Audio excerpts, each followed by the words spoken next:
Herkese merhabalar, kanalımıza hoş geldiniz. Bugün yeni video ve yeni tariflerle sizlerleyiz. Bugünkü tarifimizde portakallı lokum tarifimiz var. Videoya başlamadan önce kanala abone olup bildirimleri açıp kanalımıza destek olabilirsiniz. Bu şekilde her yayınladığımız videodan ilk siz haberdar olabilirsiniz. Portakallı lokum, diğer adıyla portakallı jel için gerekli olan malzemeler: 3 su bardağı portakal suyu, ölçü olarak 600 ml, 1 su bardağı şeker, 1 su bardağı mısır unu nişastası, 1 paket şekerli vanilin ve Hindistan cevizi. İlk olarak portakallarımızın suyunu sıkıyoruz.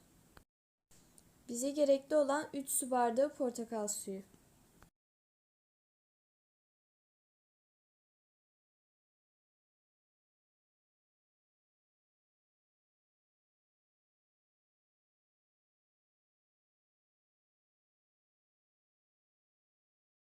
Portakal suyu, nişasta ve şekeri tenceremize alıyoruz. Ocağa almadan eriyene kadar karıştırıyoruz.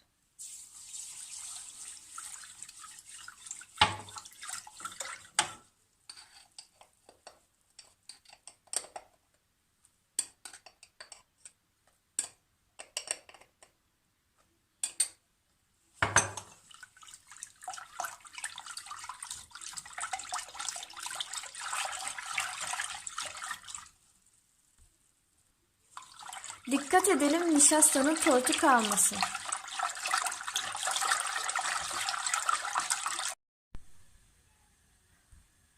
Orta göz ocağı alıyoruz. Kaynayıp göz göz oluncaya kadar karıştırıyoruz ki dibi tutmasın.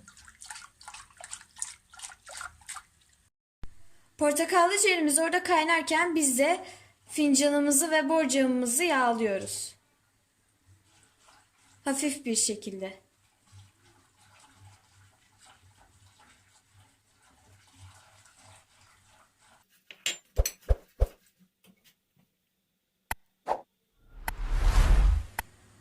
Hafiften kıvamını aldıktan sonra vanilini içine döküyoruz.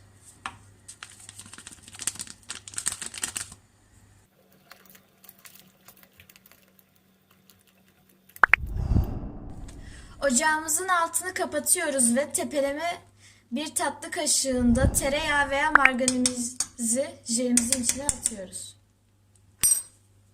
Ve karıştırıyoruz. Yağımız zaten içinde sıcaklıktan eriyecektir. 5 dakika bekledikten sonra fincanlarımıza ve borcamımıza döküyoruz.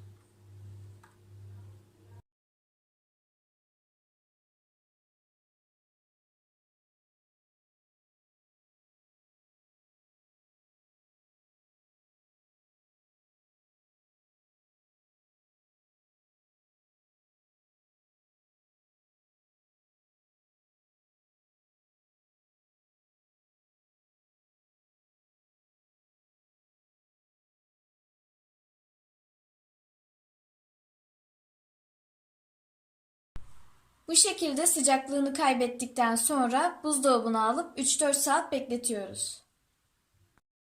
3-4 saat dolapta beklettiğimiz lokumlarımızı kaplarından çıkartıyoruz.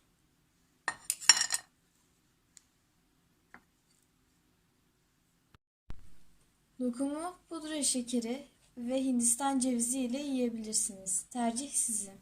Hindistan cevizinin içerisinde küçük küçük dilimliyoruz.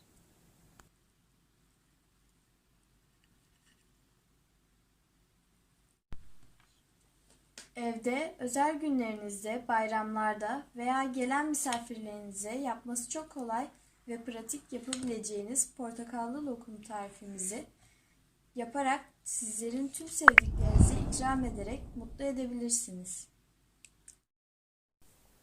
İzleyen, yorum yapan herkese teşekkür ederim. Videoyu beğendiyseniz beğeni butonuna basmayı unutmayalım lütfen. Hala abone değilseniz kanalımıza abone olmayı, bildirim zilini açmayı ve paylaşmayı unutmayalım. Bir dahaki videoda görüşmek dileğiyle. Kendinize çok çok iyi bakın. Sağlıcakla kalın.